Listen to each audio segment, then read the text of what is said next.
दर्शकों नमस्कार। सिंह लग्न की जन्म कुंडली के 12वें भाव में चंद्र मंगल की युति से बनने वाले लक्ष्मी योग का क्या प्रभाव होगा, इस जानकारी को लेकर मैं आप लोगों के सम्मुख उपस्थित हुआ हूं। सिंह लग्न के स्वामी होते हैं सूर्यदेव।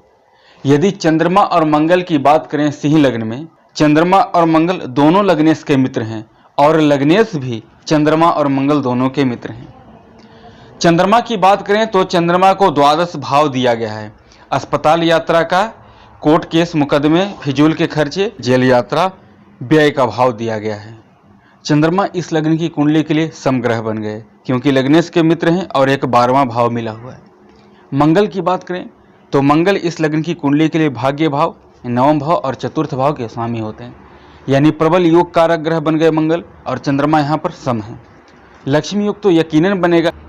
12 भाव के लॉर्ड तो जरूर चंद्रमा है। कई लोग ये भी कहेंगे कि सिंह लग्न में चंद्र मंगल की युति से लक्ष्मी योग कैसे बनेगा, जबकि चंद्रमा 12वें भाव का स्वामी है। लेकिन मैं आपको बता रहा हूँ, सिंह लग्न में ऐसा एक भी भाव नहीं है जहाँ पर चंद्रमा और मंगल इकट्ठे होकर बैठे तो लक्ष्मी योग नहीं बनेगा। ऐसा एक भी भाव नहीं है जहाँ नहीं बनेगा, सभी भाव में बनेंगे।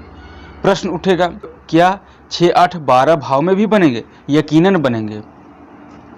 क्या जब चंद्रमा चतुर्थ भाव में नीच का हो जाएगा, मंगल भी वहां पर साथ रहेगा, तो मंगल के स्वग्रही होने से चंद्रमा का तो नीच भंग हो जाएगा। क्या मैं नीच भंग राजयोग को ही लक्ष्मी योग की संज्ञा दे रहा हूं?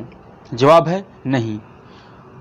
वहीं यदि बात करें तो 12वां भाव जहां पर कर्क राशि है, वहां पर यदि चंद्रमा और मंगल इकट्ठे बैठते हैं तो चंद्रमा तो हो जाएगा स्व राशि का, लेकिन मंगल ऑलरेडी नीच का हो जाएगा।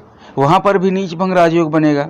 लेकिन क्या मैं नीच भंग राजयोग को ही चंद्र मंगल का लक्ष्मी योग मान रहा हूं? ऐसा नहीं है। क्या छठे भाव में जहां पर भाग्य का स्वामी और सुख सुविधा का मालिक छठे चला जाएगा, 12वें का स्वामी छठा चला जाएगा, अष्टम में, क्या यहाँ पर भी बनेगा चंद्र मंगल का लक्ष्मी योग? यकीनन बनेगा। आप विश्वास रखिए, यकीनन बनेगा। हाँ, सभी परिस्थितियों में नहीं बनेगा। ये भी मैं पूर्ण रूप से दावे के साथ नहीं कह सकता कि सभी परिस्थितियों में बनेगा। कुछ ऐसी विशेष परिस्थितियां जिसमें, क्योंकि ज्योतिष किसी एक पद्धति को लेकर फलादेश करना बहुत ज़्यादा सटीक फलादेश नहीं होता। फलादेश करने के लिए वैदिक ज्योतिष, केपी ज्योतिष, नाड़ी ज्योतिष, जैमिनी ज्योतिष और भी ज्योतिष का जो शाखाएं हैं उनका उपयोग करना पड़ता है। उनके उपयोग करने के बाद ही संपूर्ण फलादेश संभव है।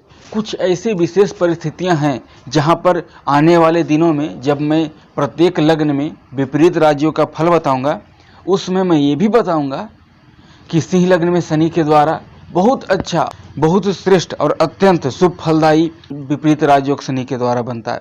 तो नीच भंग राजयोग भी मानिए कि ऐसी विशेष परिस्थितियां हैं जहां पर बनेगा प्रत्येक भाव में। जरूरी नहीं है कि प्रत्येक भाव में बन ही जाए, हो सकता है लगन पंचम नवम यानी कि केंद्र त्रिकोण में भी ना बने। जितना अच्छा राजयोग छठे, 8वें, 12वें बन जाए, उतना अच्छा राजयोग केंद्र त्रिकोण में भी ना बने। यदि आपकी भी सिंह लग्न की जन्म कुंडली है और आपकी भी कुंडली के किसी भी भाव में चंद्र मंगल इकट्ठे बैठे हैं, आप उनका संपूर्ण फल जानना चाहते हैं, तो उसके लिए आई बटन पर लिंक आपको मिल जाएगा। चंद्र मंगल योग का प्रथम भाव से लेकर 12 भावों तक फल बताया गया है कि किस भाव में चंद्र मंगल इकट्ठे होकर बैठेंगे तो क्या फल करेंगे। आपके किसी भी भाव में लक्ष्मी योग बना हुआ है तो आप उस वीडियो को फॉलो कीजिए, वहाँ पर देखिए उस जिस भाव में आपका लक्ष्मी योग बना है उसी भाव में लक्ष्मी योग का फल के लिए आप उस वीडियो को, उस लिंक को, उस प्ले लिस्ट को चेक कीजिए और उसको फॉलो कीजिए। तब आपको पता चलेगा कि जिस भी भाव में आपका लक्ष्मी योग बना है उसका संपूर्ण फल आपको क्या मिलेगा। क्योंकि अब हर एक भाव की सूक्ष्मता से विश्लेषण करना संभव तो नहीं है, ये समझ रहे हैं ना।